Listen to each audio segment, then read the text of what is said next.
Good morning, everyone. Thank you, Esther, for the introduction. It's great to see a packed room, especially on a frosty morning like this. And I'm very excited to be here, actually, for what promises to a day filled with a whole lot of brain food, for sure. So thank you. And I'm pleased to actually kick off the first of the many panel discussions that we have today. And the topic is something that closely resonates with what I'm doing professionally as well, something that I'm also personally passionate about. The topic for this discussion is harnessing technology to expand Australia's influence and mutual growth in Asia.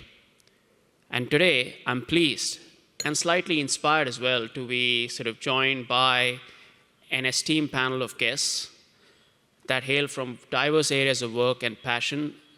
I'm going to be introducing them, and please forgive me if I'm not too brief in their introductions because they wear many, many hats.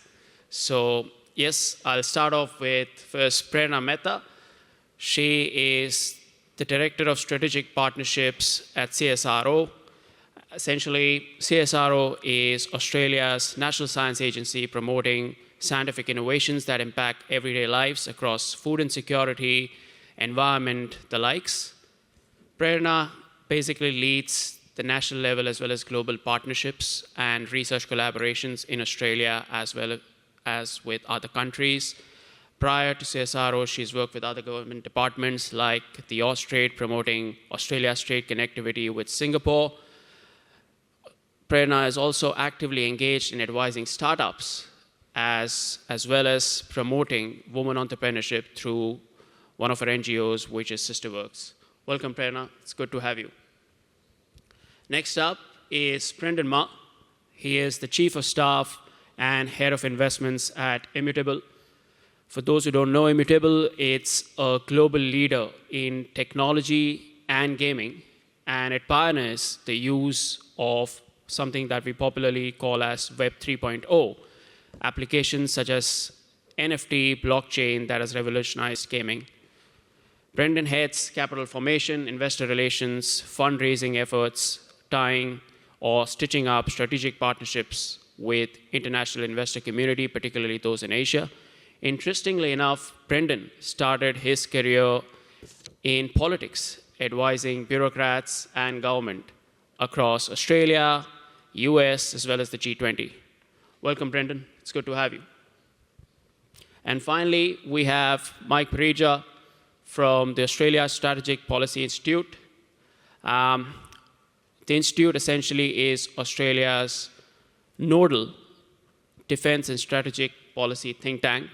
And Mike has such a broad base and deep-seated experience of government policies and public-private partnerships, having worked across a wide spectrum of government institutions and departments like the Department of Prime Minister and Cabinet, the Department of Foreign Affairs and Trade, Department of Health and Welfare. Mike particularly specializes in national security consultancy, having worked in the counterterrorism space within the Defense Department. Welcome, Mike, and it's really good to have you all on board today. So we'll get started off with our panel discussion, and I think the first question is a general sort of a icebreaker question really to all of you, and probably we can start with you, Prerana. Around how does technology sort of tie in with your role, with your job, or sort of how does it intersect with your organization's priorities and vision? Testing mic. It works. I don't know how you memorised all of our introductions, by the way. That was pretty impressive. Hi, everybody. My name's Prerana. You're welcome to call me P. I head up our strategic partnerships unit, which looks after our international and global footprint, but we also manage our key strategic engagements for the organisation as well. So most of you probably know about CSIRO, or CSIRO, as we like to call ourselves. For those who don't, we are Australia's national science agency, and what we do is a lot of research. We're an organisation that's about 6,400 people big. 6,000 of those individuals are scientists and engineers, and I'm not one of them. But what we do is we focus on really some of the most complex challenges that the world faces. Because a lot of what my team does is understands that those challenges cannot be solved in a bubble called Australia. We absolutely have to partner, and by partnering with our nearest regional countries and friends is probably the most important priority for our organisation when it comes to research and science collaboration. It's only through research and technology and science that new industry and sectors can be born. So often we're the forgotten piece, but I think previously Sharon mentioned the Southeast Asia Strategy Report. The work that CSIRO does actually allows a lot of that export to occur and the economic growth to occur in the region. And a lot of what my team does is collaborate, and we kind of coordinate between external partners, stakeholders, governments, research institutions, universities and industry, and connect them back into CSIRO and our scientists and researchers. So that's what my team does. So yes, technology is at the very core of what we do. Thank you, Prerana. And Brendan? Thanks, Harsh. That was a very comprehensive overview, so I'll try and keep this a bit short. I'm Brendan. Hi, everyone. Immutable is a global technology platform, and what we do is we leverage blockchain technology to support the growth of and enforce the rights of digital assets. In many ways, that is people purchasing experiences or assets within digital worlds. Our breakout use case as a company so far has been digital gaming and virtual worlds. So these are individuals or consumers that are spending $150 billion every single year around the world, purchasing assets inside of digital experiences and digital worlds. Over the past few years, the company has grown to become the #1 player in the space globally. So we're #1 in terms of market share. I think we were the first, or the fastest startup in Australia to reach a $1 billion valuation in 2022. And a lot of my work is helping us foster strategic relationships with public and private stakeholders globally. A big part of our client base and strategic partnership base is in Asia, where much of the world's gaming population lives and develops many of these experiences. And I also run our investments and capital formation strategy at the company. Thanks, Brendan. Very exciting stuff. Mike? Thanks, Harsh, and thank you very much for having me here today. So ASPI is a think tank. We have a whole range of different responsibilities, but where I fit in is in that cyber technology and security component. So that's looking at the traditional sense of cybersecurity, but it's also looking at mis and disinformation. We're looking at emerging and critical technologies, looking at resilience, and resilience in the traditional sense of like thinking about critical infrastructure. But what the technology is really showing today is that resilience concept is much more importantly understood now as social resilience, or the resilience of, say, democratic institutions. And we're doing work into how these technologies are affecting the risk and vulnerability landscape with, say, democratic elections, and what it means for people's understanding of truth. How do they engage with information? What are the threats to people's ability to discern truth from fiction in this information-soaked world? So the other component to that, apart from the information scape, is that emerging and critical technology part of it. And where we are really focused is on strategic competition. So quantum computing, biotechnology, a whole range of different things I'll get into, but this is a accelerating and increasingly important technology race, not only in Asia, but across the world. Thank you, Mike, and a whole lot of terms, exciting terms there, like biotechnology. Brendan spoke about digital tokens. Clearly, all of this is very, very topical these days and very relevant to all of our everyday lives as well. All of you all mentioned a bit about the Asia Connect as well, how sort of Australia ties in with the work that we do with the rest of Asia. And on that note, I think, like I'll ask a question, probably I'll start off with Prerana. What are the tech fields you think that Australia sort of excels in vis-a-vis perhaps the rest of Asia? Very competitive question. So Australia invented the Wi-Fi. CSIRO, you are welcome, everybody. So we punch way above our weight. For a tiny country like Australia, we have some amazing technology that comes out of us. There's a whole heap. I mean, you've got the usual AI, which I know we'll go into later, but AI, robotics, quantum technology. So Australia's just released its new quantum strategy. You would have seen, of course, the investment that the Australian government has made together with the state government of Queensland in quantum. Did I get that right, Mike? Which only speaks to, I guess, the ability for us to do a lot more in a number of areas. Space is a really interesting one. Again, I think we punch way above our weight when it comes to particular technologies in space, and there's a number of startups that, of course, I'm sure you would have heard of, Fleet, Gilmore, Heo, that are doing fantastic things in space at the moment. If only we got a lot of industry behind it, and if we got government funding behind it, I think we could grow much faster. And then there's things like autonomous sensors or collaborative intelligence. So how can we utilise intelligence with humans and machines well at the same time or independently? I think, Mike, you mentioned biotechnology. There's a lot of work that CSIRO does actually about antimicrobial research, making sure that insects, bugs, organisms in the region don't enter into Australia, but also how can we build resilience in the region. Look, the list just goes on. So I can't name all of them, but I think certainly the big parts of research and technology that globally is very competitive, and I started by saying I think it is a very competitive field, and I think we underestimate Asia. Because in many, many areas, I think Asia actually is a faster mover than Australia is, and they're certainly a faster adopter in technology than Australia is as well, because in some cases they're just leapfrogging. And we saw that way back when in the financial services sector. But I will stop there. Thanks, Prerana. And I think it's interesting that you mentioned that, yes, being a small country, I think we probably could be more tech intensive than labor intensive as such. And just out of curiosity, right, when we compare with the rest of Asia, what are the tech fields which Australia is either exporting or embracing?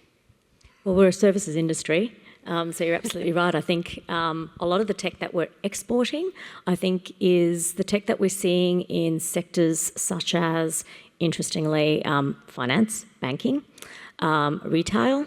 We're seeing a lot of that, but a lot of it is also around our education and the tech around our educate tech or agri-tech. We are world leaders in a lot of the technology around agriculture. Far superior in things like rice, for example, or fisheries. And in fact, I've got a great example if I'm allowed to share. For example, some of the work that CSRO is doing in Vietnam for a number of years has been with a company called Viet Ook. And we've been working with them to be able to basically help grow the shrimp industry in Vietnam. And Viet Ook is one of the world's largest shrimp producers.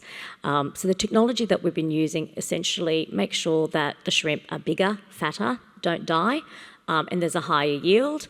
The technology that we partnered with Vietnam to develop has now been exported back to Australia, and we are now utilising that in our lobster industry. But that's a really great example where technology from Australia is being used in Asia and actually being copied and pasted almost across the region, because tuna fishing, for example, even in the Pacific is really important, but then bringing it back to Australia as well for utilisation. So we're learning from each other. That is very interesting, and I can see the optimism as well as the passion is fairly palpable. But yeah, a lot of these stories go under the hood, but it's really nice to get that perspective. Thank you, Prerana. And moving on to Brendan. You sort of discuss and have a dialogue with the international investors. Particularly, you mentioned that Asia is a big base for you. How do they look at the tech space in Australia? P raises a really great point. We punch so much above our weight. So one good example is in the Australian tech landscape, there's about 20 to 30 unicorns, right? So billion-dollar plus valuation businesses out of Australian founders. That's on par with the numbers you'd see from a place like Singapore, which attracts a lot of global talent, widely regarded as probably the Asian Silicon Valley. So, we're punching a lot above our weight. I think the industry locally here is about $180 billion in value. We've grown at about 80% over just the last 5 years. It doesn't feel like that will stop. So especially as workforces become more global, as a lot of these technologies, especially AI, distributed technologies that allow for clients, users, and complete networks to be situated wherever they are based around the world. I think that's going to be increasingly global, which makes you think there's a lot of these opportunities for deeper relationships between Asia, between other parts of the world. I think what we're seeing, especially on the investor landscape, we spend a lot of time with key partners, strategic investors that are based in that part of the world. We have investors including Temasek, Tencent, who are great partners of ours. And I think what you're seeing is Asia has a very strong pedigree of really taking a leadership position, especially when there are vacuums within industry. So a good example of that is maybe in our sector.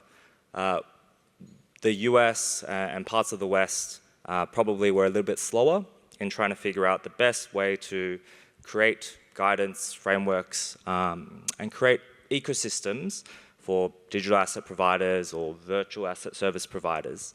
And so what you saw probably the last 2 years in particular, you saw countries like Hong Kong start implementing their own frameworks around regulating these types of assets. Places like Singapore, probably one of the most forward-leaning in terms of bringing that industry to be based out of that region. I think you're seeing some of that with AI now as well. Singapore's coming out very interestingly with their approach to developing or backing sort of a Singaporean large language model, right? Sea Lion, I think they call it, as a complement to some of the bigger LLMs that you see coming out of Silicon Valley. So I think where there is a vacuum or an opportunity, especially in technology, for some of these regions to take a leadership position, to announce that they want the sector to grow and be fostered within their borders, I think you're seeing this iterative approach and this ability to be quite fast-moving where they want to be. Am I allowed to ask a question? Brendan, you mentioned kind of where there's a gap. Do you see that as a pull in technology? And I'm thinking about things like environment and climate change. What are you seeing in that area? Yeah, I mean, in terms of Asia and their approach to it, I mean, I think a lot of the investment community that we spend a lot of time with, people are very forward-leaning about the ways that they can support and incentivize the type of growth within that region. I think there's a lot of very interesting companies and a lot of very interesting founders that are creating innovative solutions. And there's plenty in Australia as well. I think the biggest thing is when there are opportunities for incentives and frameworks that create consistency and guidance, that's the really exciting thing, because you start seeing some of these countries really plant a flag and let innovative companies know that they're here to support that type of environment and industry. Well, that's wonderful. Actually, it's good to see that Australia in a tech space is going head-to-head with countries like more mature or more developed countries like Singapore, Hong Kong, which have had a lead. But it's really encouraging to see, yes, that there are some horses for courses. There are some tech spaces where Australia is really leading the game. Thank you, Brendan. Finally, Mike, just shifting gears a bit, like, again, because of your experience within the whole gamut of government services and policy, we're seeing a global tech race. Sharon also alluded to it earlier in the day around US-China and how China is taking the lead on the US in certain areas. Both have very different models of governance, one being state-run, one being fully sort of democratized. Which one does Australia resonate more with? Such an interesting question. We could have a whole panel just on that. I think that the important kind of factor that you have to understand in what's happening now is that we're seeing this China-US primarily race in so many different critical technologies, and in ASPI, we have a website and a database called the Critical Technology Tracker. And in that, it measures research papers and looks at 64 different critical technologies and measures different countries' performance in that. Out of that, out of 64, China is leading in 53. So the other 11 are led by the US. And then the third place for the rest of the technologies varies quite a bit. When we think about is a open democratic society like the US, kind of what we traditionally think of as being facilitating innovation and commercialization, the capitalist model has certain advantages around openness and collaboration and using the market and that kind of stuff versus what we see as China's more state-controlled approach. It's not a really good example of why things are the way they are right now. So what we can do is look at other examples of very state-controlled countries like, say, Russia or North Korea, and they're not doing particularly well in technology. Like, they don't have that kind of control and aren't pulling out that same kind of performance that China is. What we're seeing in China is a combination of that kind of state control with massive amounts of resources, massive amounts of people, a huge strategic imperative and focus that is guiding this technology development.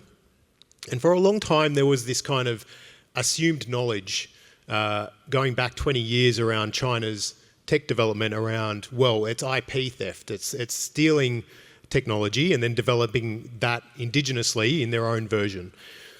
What we can see from the Critical Technology Tracker and from a number of other sources is that maybe that was a little bit of it, like at the beginning, but the vast majority of China's progress has been due to massive, multi-hundreds of billions of dollars worth of investment into these technologies. And that's where that progress has really come from. And that's where that kind of question of why is China doing so well right now is not really down to being due to state control of technologies and industries and that sort of stuff. That does have an effect, but that's not the thing we should be looking at. When we're thinking about the US as well and kind of the openness of that society and the way that we traditionally think that promotes innovation, again, there's serious downsides to that as well around the inability to focus national resources and the inability to avoid inefficiencies in a lot of these technology development processes. So, that kind of state control, not state control, is a bit of a red herring in this sort of equation. What we're really looking at is how much depth of resources does a country have to dedicate to these technological developments and how are they applying it?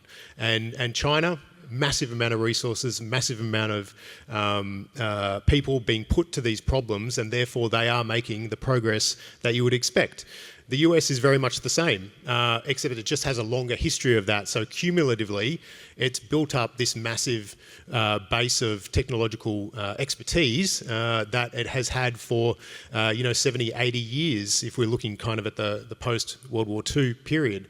So now is this point in time when we're getting a lot of these crossovers in performance where China's starting to hit parity or accelerate ahead of the US in certain technologies. I think that what we need to understand when we're looking at this dynamic is things about access to technologies, access to supply chains, access to critical minerals. How are these things being controlled or not by different countries, and what effect do they have on everybody's ability to progress? So for Australia, for example, we have a really great resource in a lot of critical minerals, and we produce 40% of the world's lithium. We've just released a battery strategy to become one of the world's leading battery producers. I don't think that's a very good idea, because the idea of producing a battery manufacturing industry in the time frame that they've given of, I think it's by 2030, very unlikely. But you look at China and the way that they have cornered the battery manufacturing market globally has been very effective, and it's been very much centering that kind of production capability in China. In the same way that by design or by luck, the semiconductor manufacturing industry is focused on Taiwan. So there's a whole range of different elements we need to look at. Historical, non-economic, it's around strategic imperatives and circumstances that feed into this kind of equation. No, I think that makes sense, Mike. Again, there are efficiencies to borrow from both levels and both aspects of governance, be it China or US. And yes, you're right. Like, you can't look at just through the lens of top-down or bottom-up. So that totally makes sense.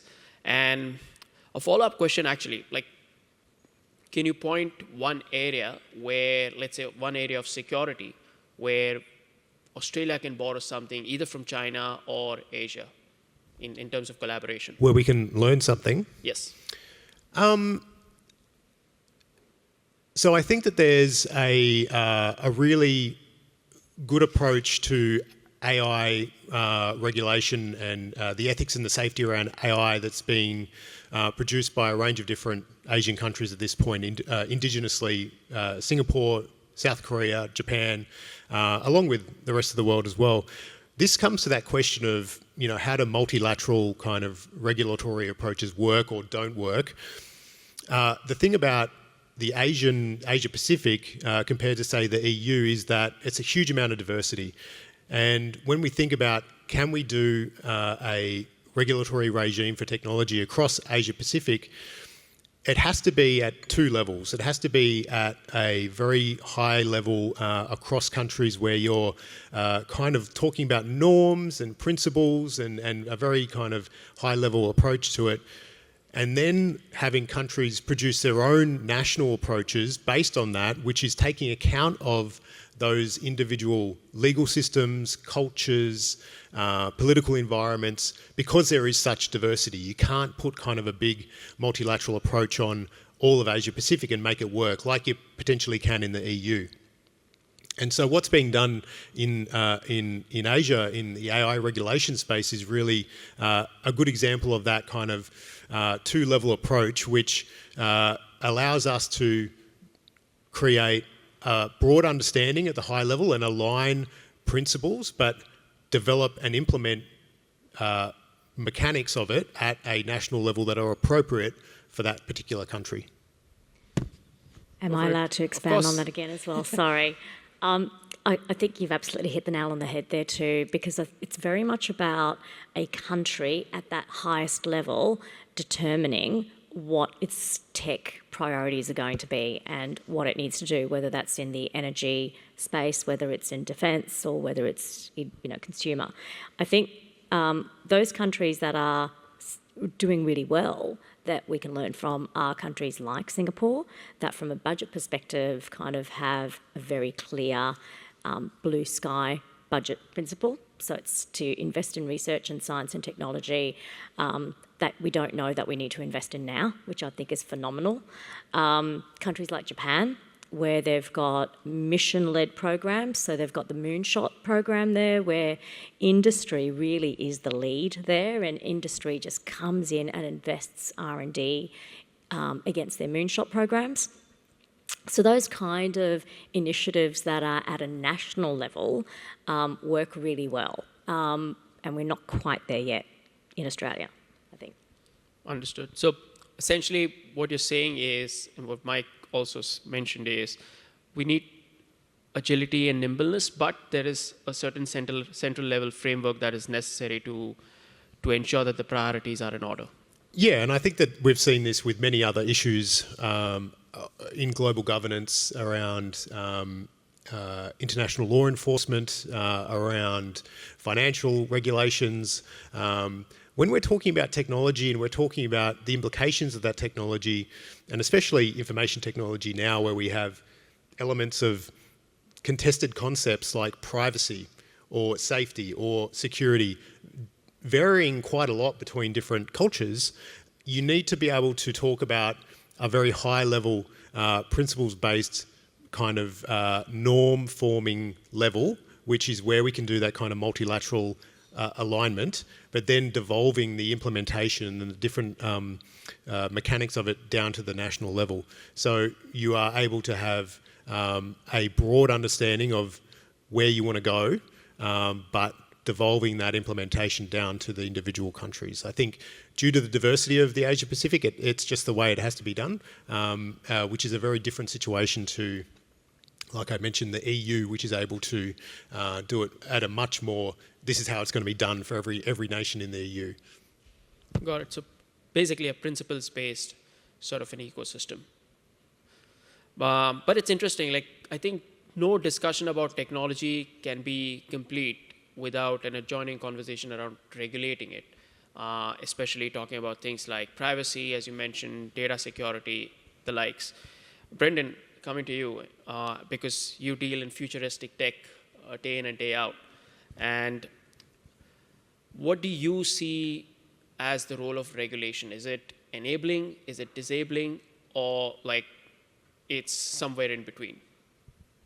Yeah, I think it's definitely somewhere in between. I think to be more specific, my personal perspective on this is there is both a very big opportunity and I would say probably a responsibility for governments and for countries to be able to help foster very successful growth in some of these frontier industries. At the same time, I think industry also has a very strong opportunity and a responsibility to make sure that that growth is sustainable, it's safe, and it can be inclusive as much as possible. I think the best examples where this can occur is where you have implementation of standards that can become quite consistent over time. I think one thing that's probably becoming more topical now, if we take AI as an example, is regulating based on use case or product or sector rather than the underlying technology itself. I think there will be a time where being able to distinguish the differences in use case is going to be particularly critical. That's a big role for industry as well, to help educate, to help really show the way on what the difference in the use case and the product for underlying technology can be. Regulating, for instance, algorithmic recommendations in your Netflix is very, very different to perhaps that same underlying technology being used for self-driving cars, all the way to automated profiling for individuals in a job application. All of those have very unique social harm, social opportunities, but at its core, I think there's an opportunity for industry to really help understand that different use cases and different product lines is where some of these frameworks and opportunities will come through. I think it probably makes a lot of sense right now that I would say if you cast a net across how people view some of these frontier industries globally, there is a lot of focus on what the underlying technology is and what are the principles that we can start delivering on for the underlying technology. I think that makes sense because for most of these examples, we're still nascent. We're still looking at these technologies as really the overall maximum exposure point where you can go to the manufacturers of these models, for instance, and implement standards or principles in a more effective way than maybe going across different verticals. But I do think over time, that transition in approach and being able to look at different sectors, different verticals, and the underlying use case and the regimes that those principles should sit behind, that's inevitable. Well, that's interesting. And I mean, you're right, like especially in certain frontier technologies of sorts, I think a public-private partnership would be necessary, like having people from the industry sort of work closely with the government becomes quite critical. I'd just add to that as well, like totally agree. And one of the things that we don't quite take into account enough is the change in organisations and their structures in order to take on board this new technology of AI. So we've done a long-term project. There'll be a public report out soon, but with a US organisation on the use of AI in intelligence, in the intelligence spies. So, you know, for intelligence, there's basically intelligence collection and there's intelligence assessment. This was around AI, human-machine teaming in an intelligence assessment. So basically, how do you take huge amounts of data, apply AI to it, and use that to create insights that are going to feed into decision makers' minds in government. So this is a use case that you can imagine, or a sector that is extremely sensitive to the kinds of potential hallucinations, or understanding the explainability of why decisions have been, or certain information has been put forward by the AI, and also the implications for, like I said, the organisations and the structures of those organisations and the roles of people changing from what has for a long time been based on essentially a manual process of reading and writing, to how do I act as the human in the loop for this technology. So absolutely right that we need to look at AI's application sector by sector or case by case, but it's also thinking about how do our organisations and the role that people play in that change, because it's going to change drastically, and we need to take more of a organisational transformation approach to this as well, to say, if we're going to do this, how are we going to transform this organisation and its structure? Makes sense. I think it's as you said, it's fairly fluid, and we got to evolve with the changing times. And speaking of CSRO, Prerana, like how does CSRO particularly advise the government in terms of regulating tech? So our role in CSIRO is really to provide research and science information that is useful evidence-based data for government to use as part of their policy development. So we help provide information that helps to shape policy to some extent, and help, I guess, inform policy making and test policy as well. So we don't necessarily regulate. We do a lot of work in things like standards, and ethics in AI has been raised a number of times, provide information that can test, I guess, some regulatory environments, particularly around cybersecurity, for example. But it's really providing data, and in this day and age where there's a lot of misinformation, disinformation, evidence-based data is really crucial, and governments are really looking for a voice that provides that data that underpins a lot of their decision making. So we do that through a lot of research reports. We provide a lot of input into discussions that are occurring, and we do that in partnership with industry as well, so that you've actually got multiple views for government to be able to make the right assessment and the right decisions. Interesting. I think this can go on, and it's a very stimulating sort of a topic and discussion. But what we'll do now is throw it open to the audience, and yeah, we'll throw it open to the Q&A from the audience out here. Hi, Mangala from the National Australia Bank. Had a question. P, you mentioned before the importance of looking towards industry as being the lead and having them, drive a lot of the conversations around research and development for these new technologies. I was wondering if I can get the panel's thoughts around what that, that conversation looks like, especially playing out in Australia, where a lot of the times with the regulatory approach is very much driven from government, and the role that industries play is really just sort of absorbing what the central government's saying. And I think Brendan, you also mentioned building out more use cases as well. And what does that look like for Australia in the future going forward? Because a lot of the times here, I think industry is a little bit hamstrung when it comes to that. Brendan, would you like to sort of take that one, or? Yeah, I mean, I'm happy. From an industry perspective, I think there's many great people in the industry that, want to be constructive and want to engage. And I would also just say there is probably a misnomer where you can't have standards without governments or bodies leading the way. I would say, a good example of that is actually, there is still more work to be done, but I would say in terms of privacy, there are technology companies globally that are not really waiting for a uniform, universal privacy standard to at least start making groundway towards embedding those standards that they believe in into products. AI is probably another example where you don't have universal standards yet at all, and yet that is top of mind in any board conversation for the major players around the world. So I think there is definitely a role and a responsibility for a lot of leaders in industry to try and predict and project what are the most important issues that products and companies should be built around and what society should be built around, and to really be constructive in showing what that use case can look like. And then I think conversation and dialogue and being able to create synergistic partnerships where there are forums available is definitely something that we should be striving for. So as I hear, I think you mean it's more incremental, learn as you go of sorts, but does it start off with government laying a broad framework and then the industry coming in?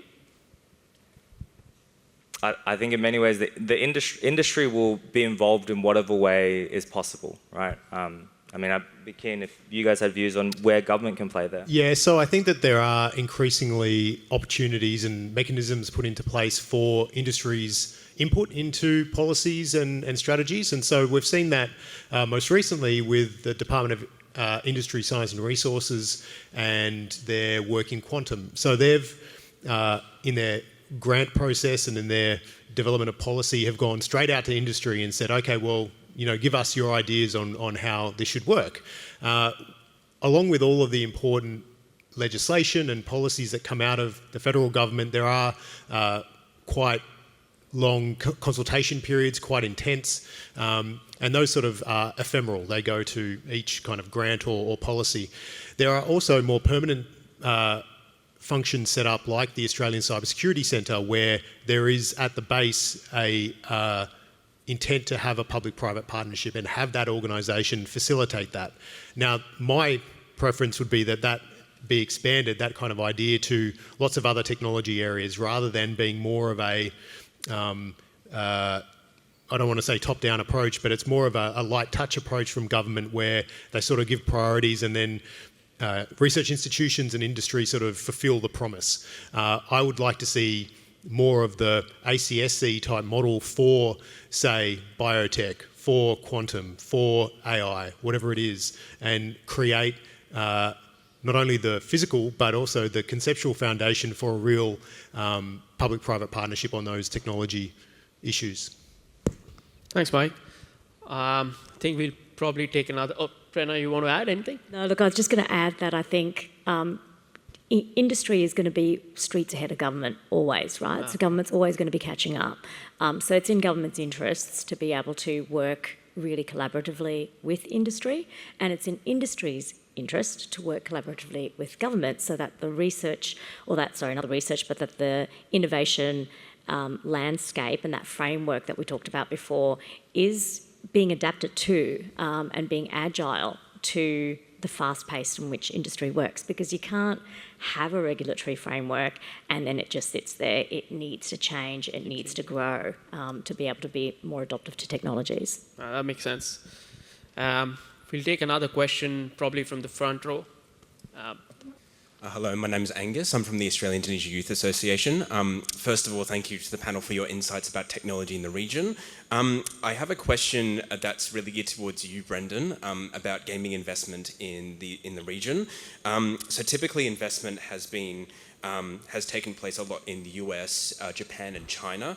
And many of the companies based in these countries have kind of become the leading developers and investors for a lot of the space. You mentioned Tencent before. They probably have one of the most diverse portfolio's out of any gaming publisher. But yeah, I had a question about kind of like gaming developers and particularly gaming startups or indie developers in Australia and across the Indo-Pacific.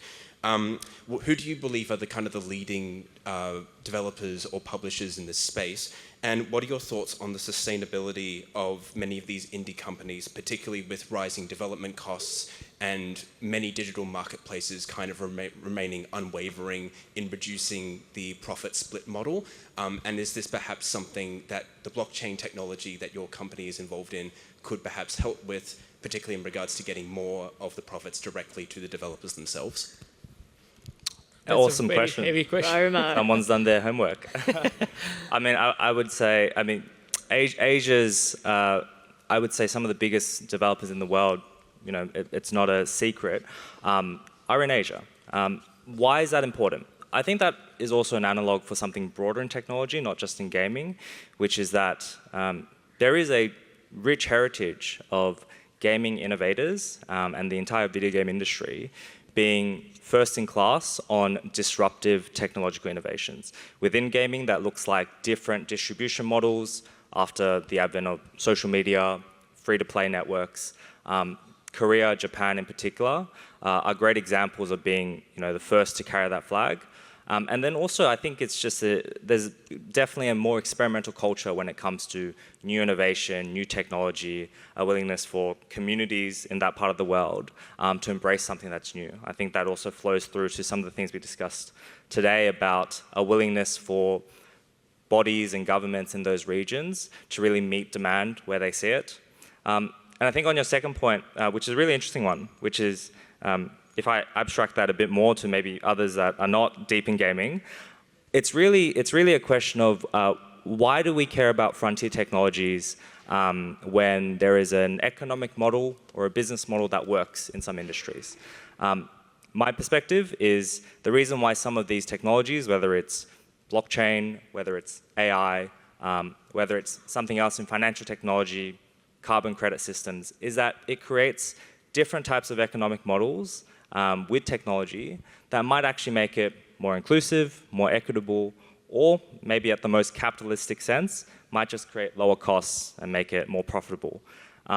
All of those three things can be correct at the same time, and if you have, in this example, a gaming developer that might be able to take more of their own revenue and keep more of that rather than pay it off to different parts of the supply chain, if technology is helpful in making that a reality, then I think that's a great thing to do. And so I think if we are members of industry or members of governments that want these types of technology to grow and really thrive for those types of outcomes, ultimately that can lead to better economic models, better business models, or better connectivity, depending on what the use case is.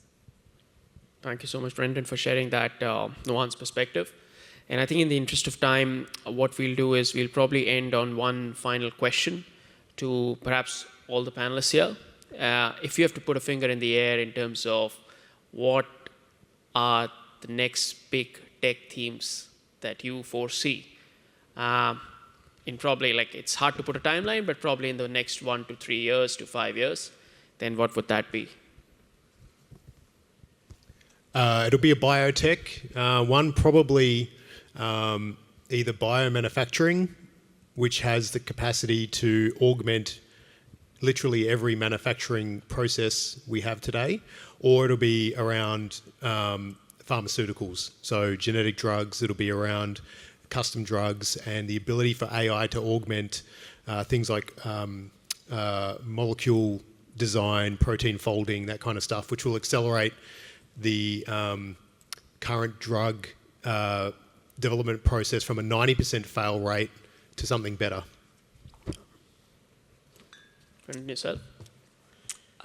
There are 50 million digital asset wallets in the United States. So 1 in 6 people in the United States have some exposure to this new technology that was created in the advent of the worst financial crisis that most of this generation has ever seen.